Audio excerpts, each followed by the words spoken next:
I'm Jim Gardner. It was the 1960s. Philadelphia, once workshop of the world, was hemorrhaging manufacturing jobs. Families and communities were abandoned. Crime was on the rise. Fear and hopelessness turned neighbor against neighbor. An ambitious and powerful police chief fought to restore order. Bigger than life, divisive, colorful. Frank Rizzo. He is the main character in the fourth installment of Philadelphia, The Great Experiment, the documentary series spearheaded by civic entrepreneur Sam Katz and produced by History Making Productions. This episode covers the years 1965 to 1978 and is called The Fight. 6ABC will run the program without commercial interruption.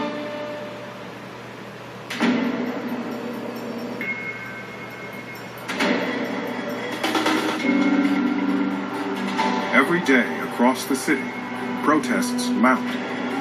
Ordinary people demanding justice, access, equality. Testaments of hope for a better Philadelphia. But just as the barriers begin to fall, so too do the pillars of the city's industrial might. It is a place on the edge.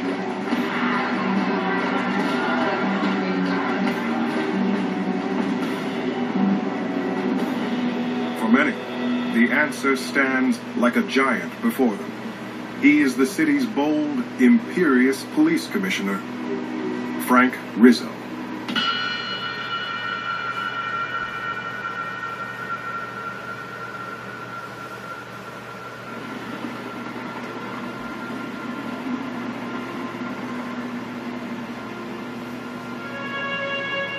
We had 4 boys in the family. Frank, who was the oldest, he was born in 1920. He went on the police department in 1943. Frank was a law and order man, and I think he was fair. But he was tough. He feared no one. He comes out of South Philadelphia. He is one of their own. And so he can identify and be identified as a symbol of everything that they hope for. Frank Rizzo was an artifact of pain and fear in Philadelphia. Pain about the past, fear for the future. The city had seen riots and unrest for years, anti-war violence, black power, mayhem on the streets. Jobs were leaving. Working-class Philadelphians saw the world changing around them.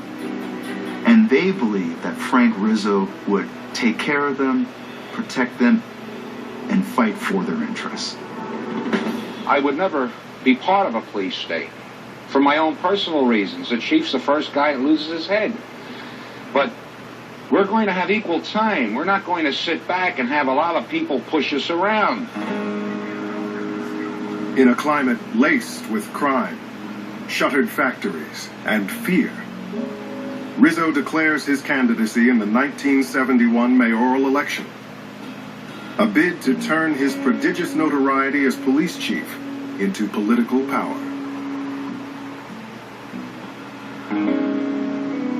In 1903, there was 70,000 textile workers in Kensington alone. By the 70s, we would estimate about 5,000 or 10,000 jobs remaining in the neighborhood. And you could feel the economy falling out of the community.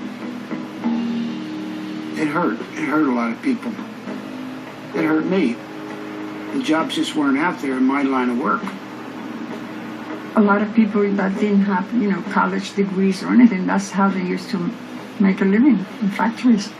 I had a cousin that worked 2 jobs. She worked in 2 factories. And I had just bought a house. I was trying to hold on to the house. I didn't want to lose it. A lot of us got used to that Friday paycheck. And it would hurt. We didn't have it.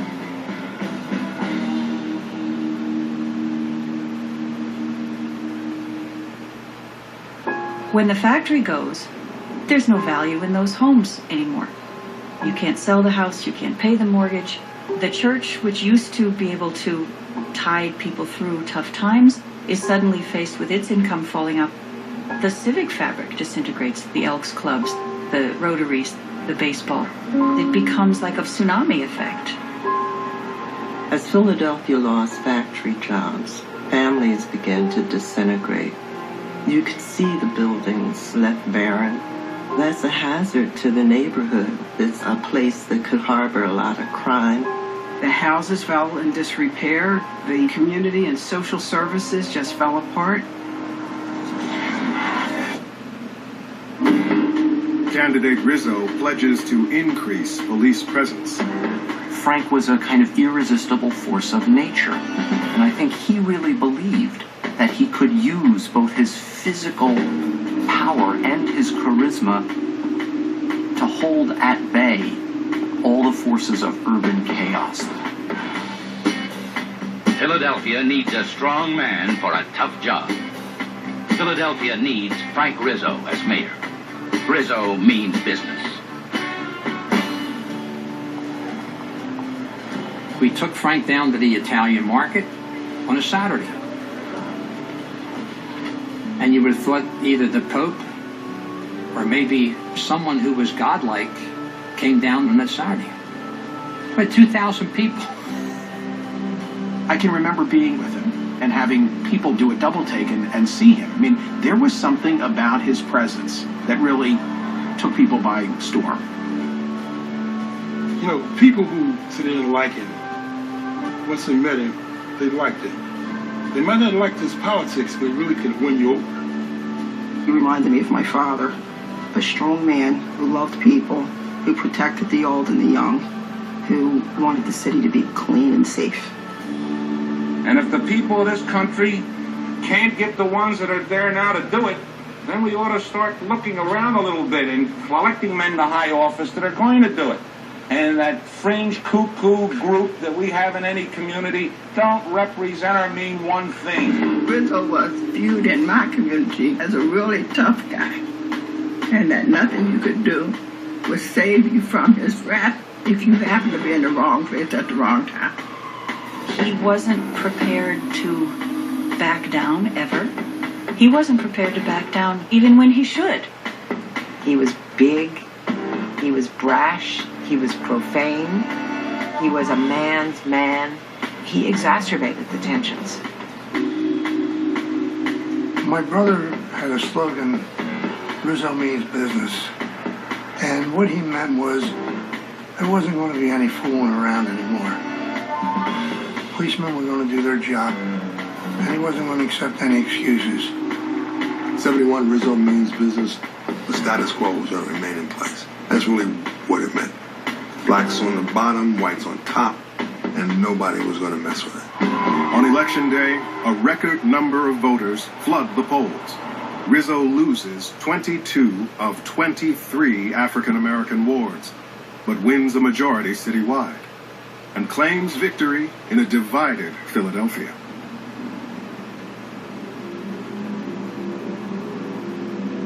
Philadelphia is a city where men and women have always had to sort of hustle to get by. Constant vulnerability was a part of everyday life. You had to be prepared for the moment when you were told you had a job no more. You had to be tough. Toughness infects the streets. It divides the mayor and the police. In a North Philadelphia gym, day after day, toughness is perfected by the boxer, Joe Frazier. To be a true champion, you have to get up off the floor and fight even more. And you've just got to have the heart to get up off the canvas and continue on. It was not finesse with Joe. He was going to punch your lights out. Frazier takes unbeaten heavyweight champion Muhammad Ali to the brink. Joe Frazier's style of fighting was in your face, at you, doesn't matter what you throw at me, and that became the flavor of Philadelphia.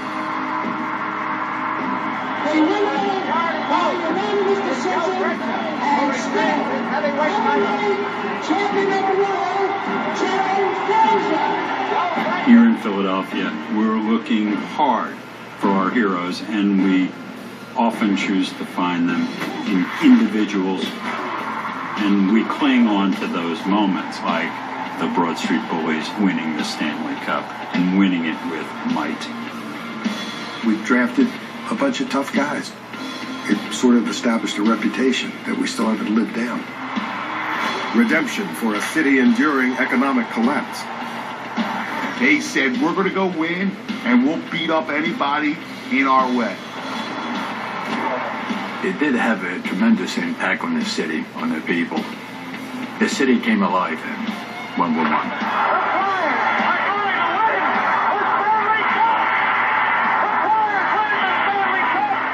When 2 million people come out to a parade for a hockey team like they did, you're thinking, man, this was so important to this city. I think it's the greatest sports town in the country. People here take their sports very, very seriously. And it was all a love affair between ourselves and the city of Philadelphia. These people are crazy. But that resonated with the city's collective sense of identity. The Flyers gave us toughness. We're fighters here in Philadelphia. That's who we are.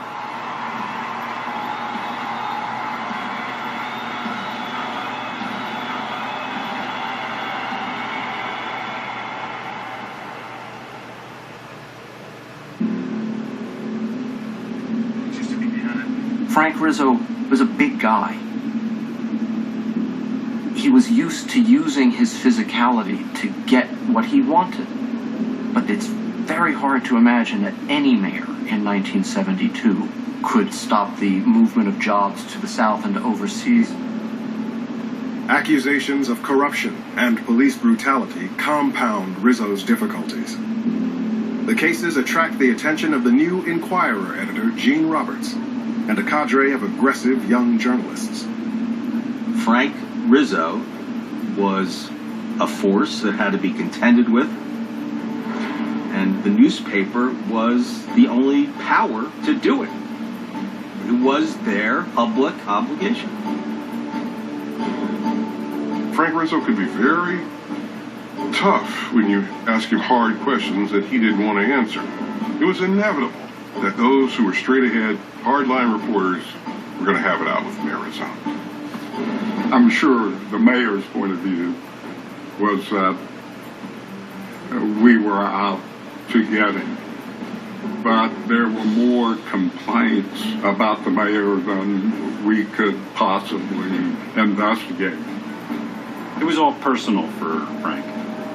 Are you friend or are you enemy? Rizzo, of course, as commissioner and then as mayor, was very defensive of the police department. It was his life. Mayor Rizzo commands the police and imposes his will on the city. Police brutality was a huge issue in this town. Many in the black and Hispanic communities viewed the police as an occupying army, not a point of public safety at all. There was fear, there was concern, there was distrust. A young African-American man by the name of Cornell Warren was gunned down by the police. Mr. Warren was handcuffed at the time that he was shot in the back. I was working for the Inquirer then, did a major series of investigations about police brutality and exposed that case and dozens of others. I followed up on the radio. Rizzo said, just remember this. My guys, meaning the police department, were still his guys. My guys are right when they're right, and they're right when they're wrong, and they're trying to be right. Andrea and Rizzo were quite a show, and Andrea really knew how to get under his skin. Andrea Mitchell got under his skin primarily because she was a woman. And if he tried to bamboozle her or give her some slick answer, she wasn't having it.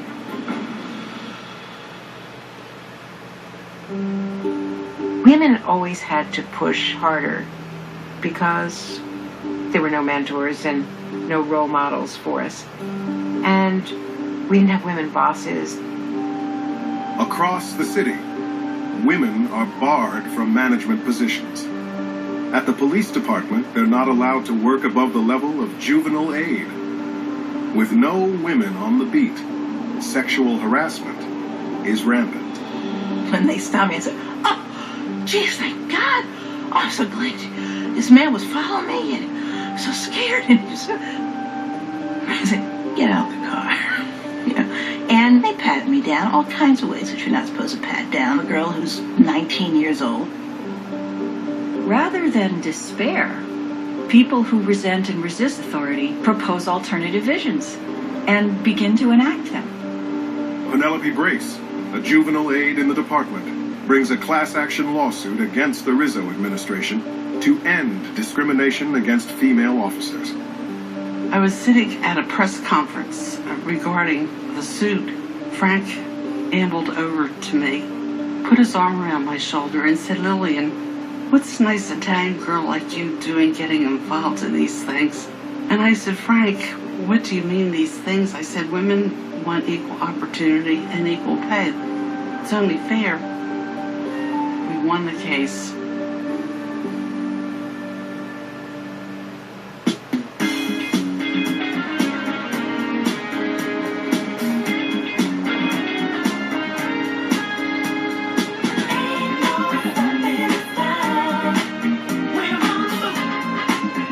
Philadelphia was going through tremendous changes. As a songwriter and producer, you feed off of the environment. And so we were writing songs that would wake people up, to make them think more about the human condition.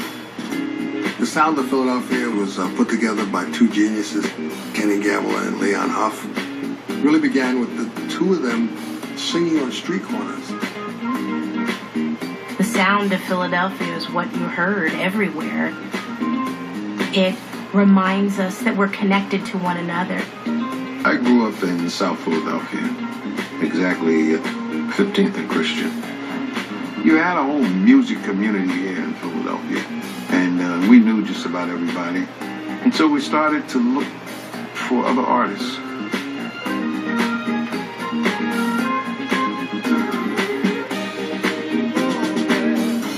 Philadelphia's sound was absolutely amazing. Funk, soul, it swung, it was party music, it was dance music, it was good time music, but it also brought together people from a range of backgrounds, not just in the city but across the world.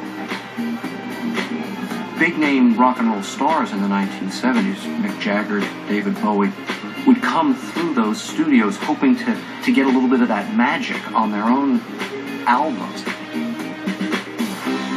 Gamble and Huff's company, Philadelphia International Records, produces more than 100 chart-topping hits.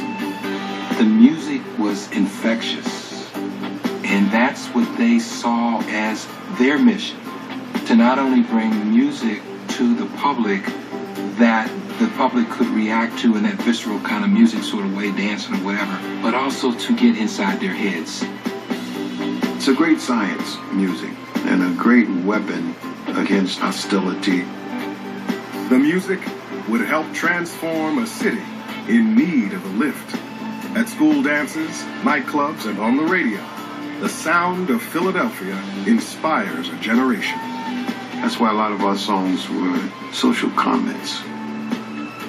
A dreamer's dream of how our world could be like a love train when people come together.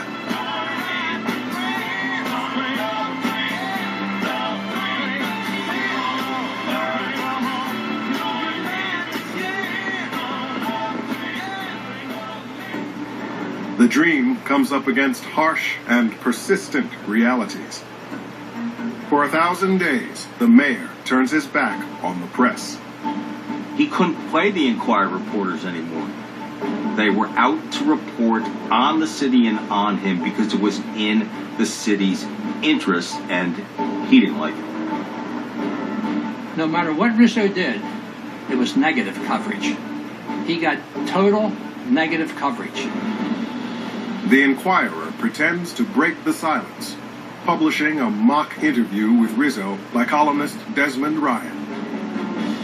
So Desmond wrote something that anyone would understand was a parody, and Rizzo exploded. Tom McGran was head of the Building and Trades Union. And he said, Mayor, we're going to have a demonstration up at the Inquirer building at 400 North Broad Street. Is that okay with you? And Rizzo said, Tom, you know I would never tell a union leader what to do. The Roofers Union plus other mayor supporters jammed the doorways, and a mob formed around the loading docks to keep the newspaper from going out. This is the only instance I know of in more than 50 years of involvement in journalism in which a newspaper was closed down by a mob and missed an edition. Philadelphia was a city in dire straits. The mayor had promised not to increase taxes during his campaign. By the time January 76 rolled around, it was obvious to everyone that the city was going to have to raise taxes. It caused incredible turmoil and was a spark that ignited the recall campaign in 1976. Frank Rizzo betrayed the public trust and lied to the people of Philadelphia. When he ran, his major part of his platform was that he would keep the taxes down, and almost immediately upon his election, he announced there were $80 million in deficit. In my opinion, and I have the right to express my opinion, they represent a radical element that I've been fighting against all my life. There's no doubt in my mind that I'll cream him if I run for another election. A bunch of people who didn't like him anyway decided we're going to raise a recall petition because it's provided for in the city charter. And it was not looking too terribly good for the mayor. The Rizzo administration files lawsuits, arguing that the recall provision in the city's charter is unconstitutional. The case goes to the state Supreme Court, which rules 4-3 in favor of the mayor.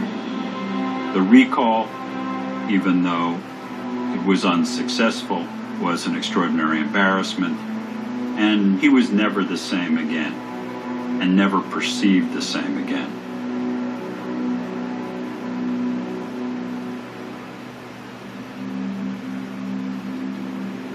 The city in 1976 seemed to be in a state of ferment. It was bubbling turmoil, waiting for change, underachieving, waiting for something to happen. In 1876, Philadelphia had used its centennial to put itself on a world stage very successfully. It was tempting to think one could repeat the past. For a decade, civic leaders have envisioned a new World's Fair meant to celebrate the city's singular role in history and to position it for the future.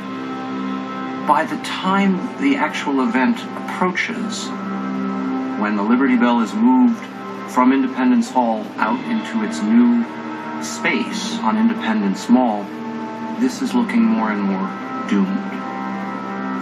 In a nation weary from war and Watergate, support for the fair collapses in Washington. And in Philadelphia, the reaction is even worse. The first site considered envisioned building over the 30th Street rail yard, but construction estimates were prohibitively expensive. Next, the planners turned to Port Richmond. Community opposition sprang up immediately. Local citizens were fearful that streets would be torn up, houses torn down, and the area saturated with tourist cars. Fairmount Park, where the 1876 fair was held, was being considered. Environmentalists prepared to do battle. The Rizzo administration decides to mark the bicentennial with a more modest celebration at Independence Hall. But even these plans falter. There was a radical movement of sorts that was reputed to be coming to the city of Philadelphia. So Rizzo, being Rizzo, reacted predictably. The mayor said, there's going to be trouble. And Joe O'Neill was in Rizzo's corner. He was the police commissioner. And he said, not on my watch, in the 200th anniversary of our country. He called for the National Guard to come out. And this, of course, made national headlines. Mayor of Philadelphia seeks troops to quell disturbances during the bicentennial. If anyone was going to come to Philadelphia in the first place, they stayed away. I remember the police in large numbers all along Market Street. alley. The group that was into nostalgia had a party, and the rest of the folks didn't come. And the nation didn't come.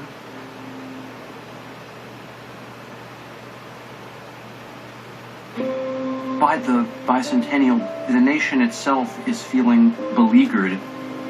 We've just endured the oil embargo, Vietnam. We've just had Watergate. Philadelphia did not operate in a vacuum. National, and indeed global, economic forces profoundly impacted the city. Neighbor to neighbor, Philadelphians confront these destabilizing forces firsthand. Nothing was easy back then. There was tension among the neighborhoods, among the ethnic communities. It was a city that was trying to fight back. It spoke to a kind of grit, a kind of resilience, a refusal to surrender. This city took some of the worst body blows you could imagine. And it didn't get knocked down.